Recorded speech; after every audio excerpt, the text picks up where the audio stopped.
우리 함께 인사 나눕니다. 보고 싶었습니다. 환영합니다. 우리는 한 가족입니다. 누군가 나를 환대해 주면 얼마나 좋습니까? 그냥 온 듯 만 듯 모른 채면 안 되죠. 잘 왔습니다. 보고 싶었습니다. 항상 이렇게 많이 안아주시기 바랍니다. 오늘 2023년 마지막 날을 맞았습니다. 매년 연말이면 교수신문 들어보셨죠? 이 교수신문에서 올해의 사자성어를 하나씩 뽑습니다. 전국 대학 교수 1315명을 대상으로 설문조사하는 결과 올해에는 이런 뜻, 이로움을 보자 의로움을 잇다 라는 뜻의 견리망의를 뽑았다고 합니다. 견리망의. 이로운 것을 보니까 의로움을 잊어버렸다는 것입니다. 나라가 온통 각자 도생의 싸움판이 되었습니다. 누구나 자기 이익을 우선하겠지만 이렇게 눈앞에 작은 이익만 따르다 의로움을 버리면 결국은 다 같이 망할 수밖에 없을 것입니다. 오늘 말씀을 통해 한 해를 정리하며 돌이켜야 할 것들 한번 찾아보고자 합니다. 제가 요즘에 성경을 필사하고 있습니다. 뭐 목사님이 돼가지고 성경을 베껴 쓰고 있느냐 이렇게 말하는 사람도 있습니다. 그런데 제가 한 가지 새로운 걸 발견했습니다. 아무리 여러 번 읽을 때 몰랐는데 직접 글로 쓰니까 그때야 보이는 것들이 있었습니다. 신기하더라고요. 오늘 본문도 이 바벨탑 사건을 기록하고 있는데 새롭게 발견한 것이 있었습니다. 쓰다 보니까 이런 말씀이 있네 라는 것을 발견하게 되었습니다.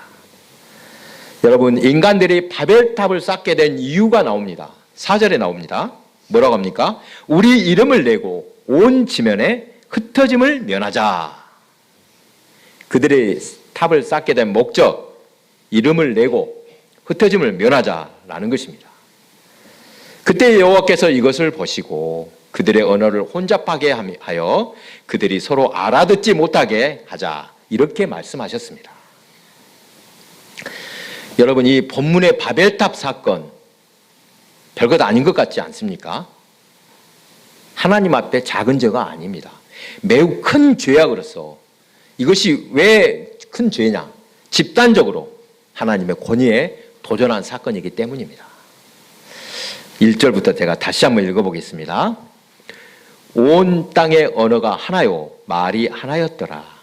이에 그들이 동방으로 옮기다가 시날 평지를 만나 거기 거류하며 서로 말하되 자 벽돌을 만들어 견고히 굽자 하고 이에 벽돌로 돌을 대신하며 역청으로 진흙을 대신하고 또 말하되 자 성읍과 탑을 건설하여 그 꼭대기를 하늘에 닿게 하여 우리 이름을 내고 온 지면에 흩어짐을 면하자 하였더니 여기서 눈에 띄는 것이 서로 말하되 라는 표현입니다. 혼자 한 것이 아니라 여러분 죄를 지을 때 보면 사람들이 같이 동조합니다.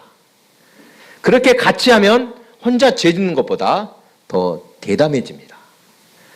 이렇게 반응하는 모습입니다. 하나님의 역사에 우리는 순응할 수 없다. 거슬려서 한번 대항해보자 라는 것입니다. 그렇게 시작된 것이 바로 바벨탑입니다. 구체적으로 어떤 방법으로 하나님의 권위에 도전합니까? 벽돌을 만들자. 이 말이 또 재밌습니다. 벽돌을 돌로 대신하고 먼저 이 벽돌이 의미하는 것을 한번 알아보겠습니다. 하나님께서 제단을 쌓을 때 벽돌을 사용하라 했습니까? 금지했습니까? 벽돌 쌓으면 됩니까? 안 됩니까? 절대 안 되지요. 순수한 것으로만 쌓으라고 했습니다. 출애굽기 20장 24절 25절입니다. 내게 토단을 쌓고 그 이후에 네 양과 서로 네 번제와 화목제를 드리라. 내가 내 이름을 기념하게 하는 모든 곳에서 네게 임하여 복을 주리라. 네가 내게 돌로 제단을 쌓거든 다듬은 돌로 쌓지 말라. 네가 정으로 그것을 쪼면 부정하게 함이니라. 자, 22절에는 토단, 흙으로 단을 쌓는 방법이 나왔고 그 뒤에는 돌로 단을 쌓는 방법이 나왔습니다. 중요한 것은 다듬지 않은 돌로만 단을 쌓아야 한다. 이렇게 말씀하셨습니다. 자, 여기서 왜 벽돌이 문제인가? 이것은 하나님이 만든 작품이 아니라 인간이 자신의 손으로 만든 것이다. 이것을 의미합니다. 그리고 벽돌 만드는 방법 한번 보십시오. 창세기 1장 11절을 보면 하나님께서 땅을 향해 생명을 내라, 풀과 씨 맞는 것과 모든 종류를 내라 라고 하셨습니다. 땅은 생명을 내는 존재다. 이것을 알 수 있습니다. 또한 사람은 어디서부터 왔습니까? 흙으로부터 왔습니다. 흙은 자연 그대로 있을 때 생명을 만들어냅니다. 척 스미스 박사라는 분이 이런 말을 이렇게 주장했습니다. 사람 몸 안에 있는 17가지 성분, 흙 속에 있는 17가지 성분이 똑같다고 했습니다. 재밌죠? 사람의 체질이 흙이고 흙으로부터 생명을 얻는 것이다. 이것입니다. 그런데 흙을 구우면 어떻게 됩니까? 생명을 죽이는 것이 된다. 이런 의미로 볼 수 있습니다. 지난주 제가 부천하고 전주 다녀왔습니다. 이내가 전주에서 부천으로 이사를 한다고 해서 사모님과 제가 도와주고 왔습니다. 오랜만에 서울 한번 올라갔더니 왜 이렇게 답답한지 모르겠습니다. 여기서 살 때는 잘 모르는데 어쩌다가 도시에 한 번씩 올라가 보면 금방 느껴집니다. 이 삭막한 콘크리트를 보면 사람은 흙을 가까이 하며 살아야 한다. 이것도 새삼스럽게 느낄 수 있었습니다. 저는 우리 임 집사님, 정 집사님 이 부부를 보면 감사한 게, 여러분 젊어서는 어쩔 수 없더라도 애들 키우고 교육시키고 하려면 도시에 살아야 될 때가 많이 있습니다. 그러나 은퇴하시면 흙을 가까이 하며 사시기를 적극 추천합니다. 주변 사람들한테 다 말씀하십시오. 거기서 뭐든지 하고 늙을 때까지 사는가, 내려와서. 교회도 콘크리트가 아닌 생명을 담고 있는 흙이라는 사실입니다. 비유가 무슨 뜻인지 아시겠죠? 흙에다 인간의 재주나 조잡한 기술을 더해 굽지 말아야 합니다. 자연 그대로 생명이 있는 흙에다 씨를 뿌리고 씨가 자라 열매를 거두게 하는 것이 교회입니다. 그런데 요즘에 교회들을 보면 하나님이 주신 순수함보다 인간의 손으로 뭔가 만들기를 좋아하는데 오히려 그런 것들이 생명을 잃게 할 때가 많습니다. 생명은 흙에서 자랍니다. 굽거나 죽이지 않고 그대로를 하나님께서 만드시고 건축하시는 것이 교회입니다. 그것이 흙이건 돌이건 하나님께서는 보석으로 변화시키는 것입니다. 믿으시기 바랍니다. 다음으로 그들이 바벨탑을 건설한 목적 다시 한번 보시기 바랍니다. 4절에서 뭐라고 합니까? 우리 이름을 내고 온 지면에 흩어짐을 면하자라고 합니다. 여러분 탑을 왜 세웁니까? 뭔가 높이 세우죠. 예? 그냥 세우는 것이 아닙니다. 목적이 있는데 뭔가 보여주기 위해서 세웁니다. 의시되려고, 자랑하려고. 이것을 전시 효과라고 합니다.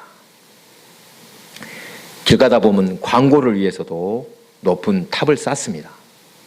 하나님의 이름, 주의 영광을 위해서 하는 것이 아니라는 것입니다. 자기 이름을 위해서 하는 일이다. 그리고 온 지면에 흩어짐을 면하자고 이들이 말을 합니다. 하나님께서는 땅 가운데 널리 퍼져가는 것을 원하셨습니다. 생육하고 번성하여 땅에 충만하라 명령하셨는데 그들은 흩어짐을 면하자, 우리끼리만 잘 먹고 잘 사자 이것입니다.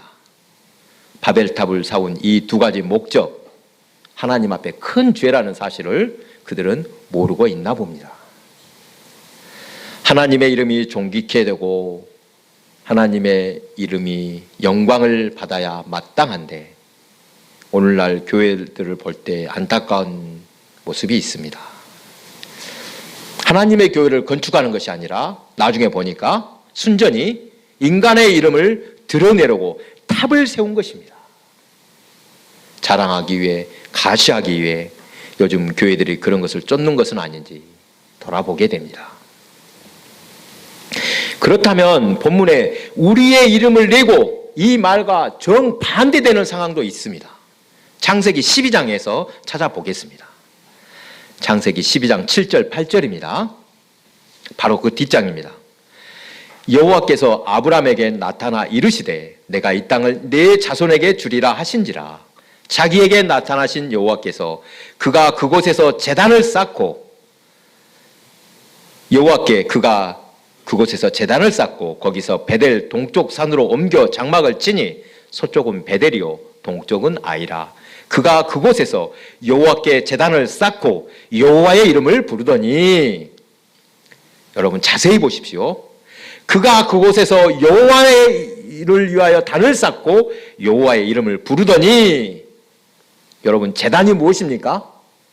여호와의 이름을 부르기 위한 것이 제단입니다. 제단을 쌓아놓고 자기 이름을 부르는 것, 인간의 이름을 드러내는 것은 하나님의 제단이 아닙니다. 교회에 모일 때마다, 예배 때마다 온전히 하나님의 이름을 불러야 합니다. 물론 부르고 있지요. 오직 주님 이름만 높여드려야 합니다. 여러분, 우리는 지금 하나님께 예배드리기에 이 자리에 나왔습니다. 제가 자주 말씀을 드리는데 우리가 열심히 신앙생활하는 목적 분명히 알아야 합니다. 이 목적 모르는 사람들이 의외로 많습니다. 내 이름 드러내는 것이 아니라 내 소원 이루자고 여러분 나와서 하면 안 됩니다. 하나님의 이름만 높아지기를 원합니다. 이렇게 고백하시기 바랍니다. 그러면 하나님이 모든 것을 해결해 주시고 공급해 주십니다. 우리 이름이 드러나는 것을 진심으로 억제하는 여러분 이 겸손이 필요합니다. 이사야서 42장 8절, 나는 여호와이니 이는 내 이름이라. 나는 내 영광을 다른 자에게, 내 찬송을 우상에게 주지 아니하리라. 할렐루야. 우리는 그 이름에 합당한 영광을 주께 올려드려야 합니다. 다시 이사야 48장 11절입니다.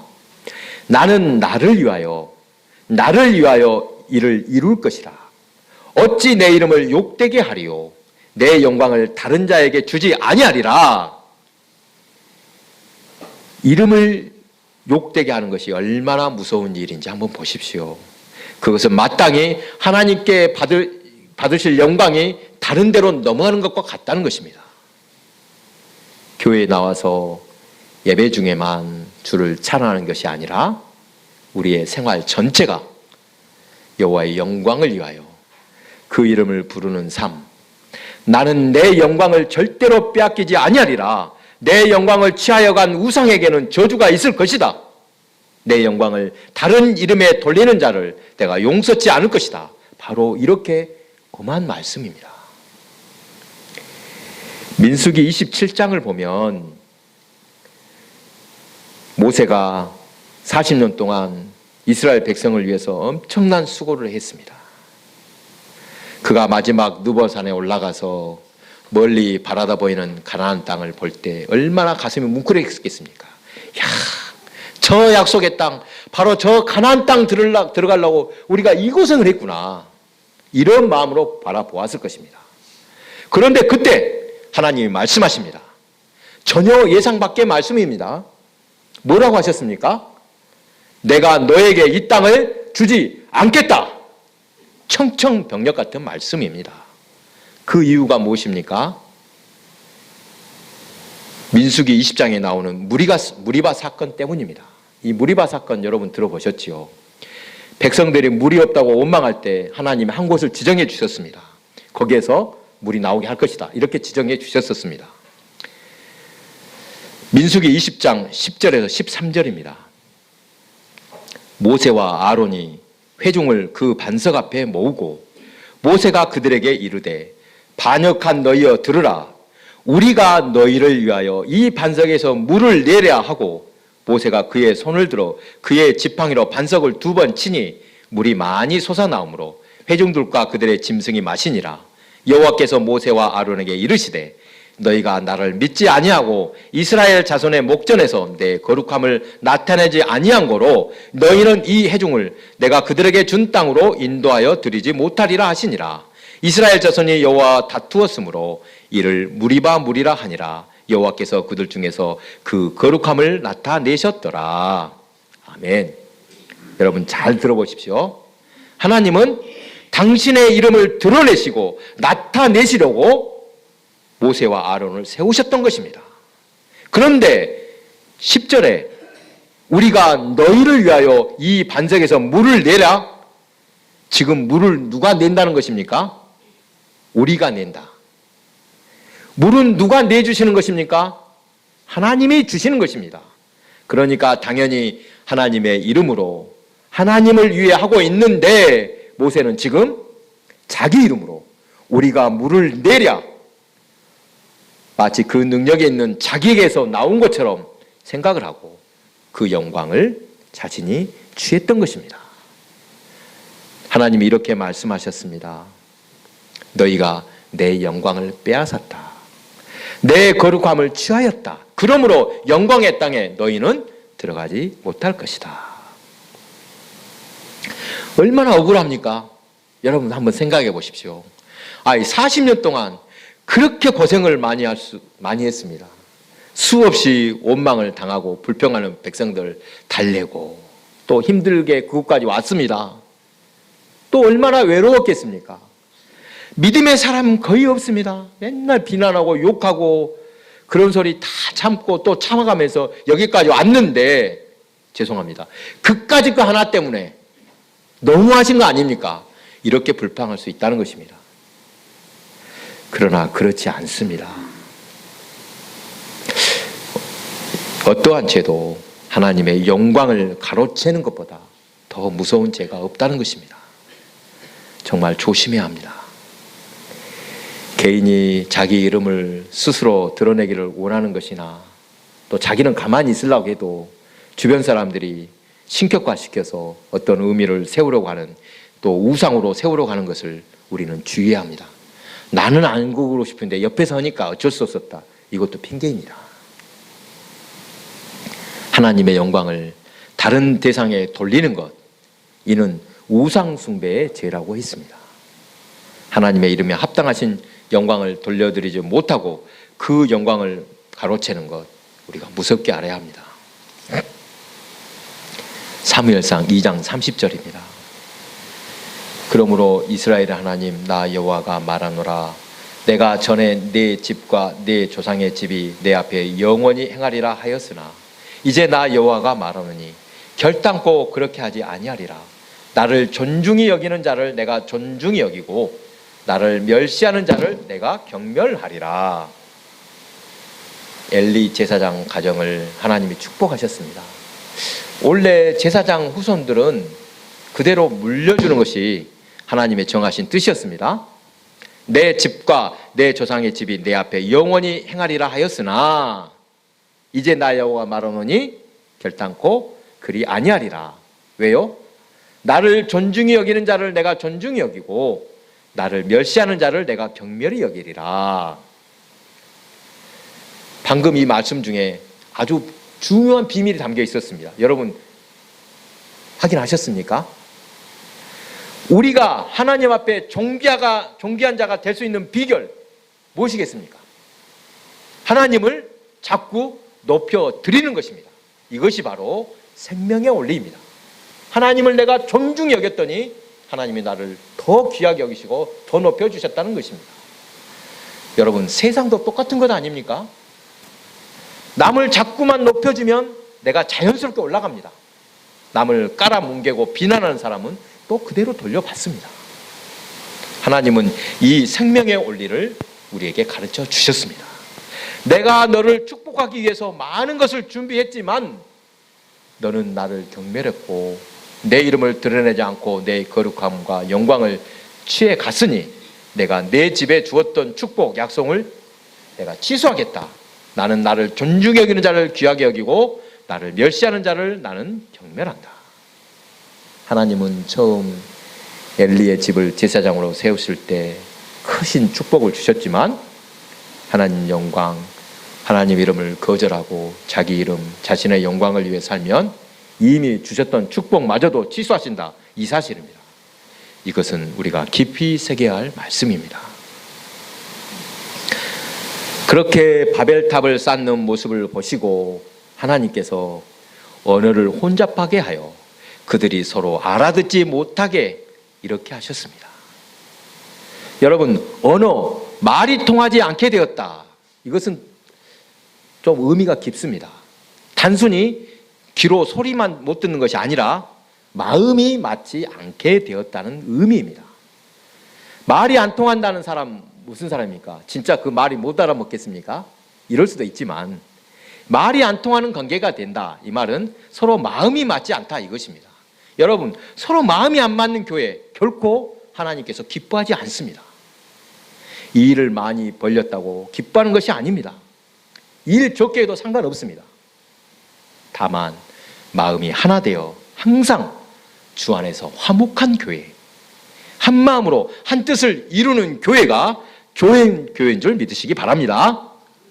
고린도전서 1장 10절, 형제들아 내가 우리 주 예수 그리스도의 이름으로 너희를 권하노니 모두가 같은 말을 하고 너희 가운데 분쟁이 없이 같은 마음과 같은 뜻으로 온전히 합하라. 아멘. 또 빌립보서 2장 2절입니다. 마음을 같이하여 같은 사랑을 가지고 뜻을 합하며 한 마음을 품어 아무 일에든지 다툼이나 허용으로 하지 말고 오직 겸손한 마음으로 각각 자기보다 남을 낮게 여기고, 또 빌립보서 2장 5절, 너희 안에 이 마음을 품으라 곧 그리스도 예수의 마음이니. 여러분, 그리스도 예수의 마음이 구체적으로 무엇입니까? 오늘 방금 뭐라고 했습니까? 마음을 합하는 것, 뜻을 합하는 것입니다. 어떤 교회가 좋은 교회인지 분명히 알 수 있습니다. 언어, 말이 하나인 교회, 즉 마음이 합하여 오직 하나님께만 영광을 드리는 교회, 하나님 이름만 드러나는 교회, 이 교회가 좋은 교회인 줄 믿으시기 바랍니다. 사랑하는 교회 여러분, 오늘 2023년 끝자락에서 지나온 날들을 조용히 돌아봅니다.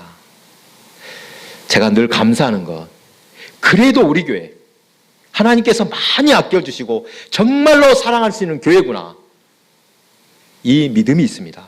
여러분도 믿으시기 바랍니다. 얼마 전에 결산을 했습니다만 정말 아슬아슬, 사람의 생각으로는 안 될 것 같아도 결국에는 하나님께서 이루시는구나. 아, 우리는 그냥 마음만 모아서 방향만 쫓아가면은 하나님이 분명히 이루어 주시는구나 체험하게 되었습니다. 제가 너무 게을러서 여러 가지 일을 잘 하지 못해서 늘 죄송한 마음입니다. 그래도 다르게 말하면 다른 욕심은 없습니다. 제가 바라는 것은 이것입니다. 은혜를 알고 서로 은혜를 끼치는 교회, 이런 교회가 되기를 간절히 바랍니다. 부자가 아니라도 가난해도 충분히 일할 수 있습니다. 적은 교회는 적은 교회대로 할 일이 분명히 있습니다. 하나님의 영광을 드러내는데 부자 교회나 가난한 교회가 어디 있겠습니까? 좀 오래된 이야기입니다만 제 동기 목사님이 제주도에서 목회를 하고 있습니다. 서귀포에서 하고 있는데 한 교회가 우리 교회 정도 됩니다. 한 30명, 40명 좀 안 될까? 어느 날 이런 말을 합니다. 어떤 분을 어렵게 전도해서 교회에 이제 잘 나오고 있었답니다. 그런데 이분이 보니까 어느 날 교회가 안 나오고 보니까 큰 교회로 옮겨버렸습니다. 무슨 일인가, 누가 그랬는가 해서 봤더니 그분을 데려간 집사님인지 권사님인지 하는 말이 그 사람한테 이렇게 말해서 데려갔답니다. 교회도 큰 교회 다녀야지 복도 크게 받아. 그러면서 데려갔다는 것입니다. 제가 그걸 듣고 그 목사님 얼마나 씁쓸했겠습니까? 하나님은 그런 규모나 겉모양 보지 않으십니다. 마음 중심을 보십니다. 여러분, 우리가 이것을 깨어나야 됩니다. 우리 서로 자신의 얼굴, 자신의 이름 안 드러내고 오직 하나님의 영광만 드러나도록 좀 더 마음을 모으길 바랍니다. 그것이 지금 우리를 향하신 하나님의 뜻임을 믿습니다. 여러분, 이것을 기억하시기 바랍니다. 나 혼자 잘한다고 신앙생활 혼자 사는 것 아닙니다. 하나님께서는 교회를 통해서 분명히 약속하신 축복이 있습니다. 아니, 혼자는 왜 혼자 신앙생활 못합니까? 할 수 있어요. 그러나 하나님은 일찍이 교회를 통해서 약속해 주셨던 복이 있다는 것입니다. 교회를 통해서 신앙을 온전히 배우는 것입니다. 눈에 안 보이는 하나님 어떻게 섬겨합니까? 무슨 방법으로? 바로 교회에서 신앙생활을 통해서 하나님께 순종하는 법을 배우게 되는 것입니다. 하나님을 섬기시듯 서로를 섬기시기 바랍니다. 한 마음으로 아름다운 교회를 이룰 때 하나님 영광 받으십니다. 교회가 너무너무 중요합니다. 그렇게 하나님의 이름을 부르면, 하나님을 영화롭게 하면 하나님께서 반드시 우리를 존귀하게 여기시겠다 약속하셨습니다. 얼마나 복된 말씀입니까? 당연히 할 일을 해야 되는데 그것을 보시고 기뻐하신다. 참 은혜가 됩니다. 우리 모두 아름다운 교회를 이룸으로 이 땅에서도 충만한 복을 누리고 또 영생의 복을 누리는 저와 여러분 되시기 바랍니다. 기도하겠습니다.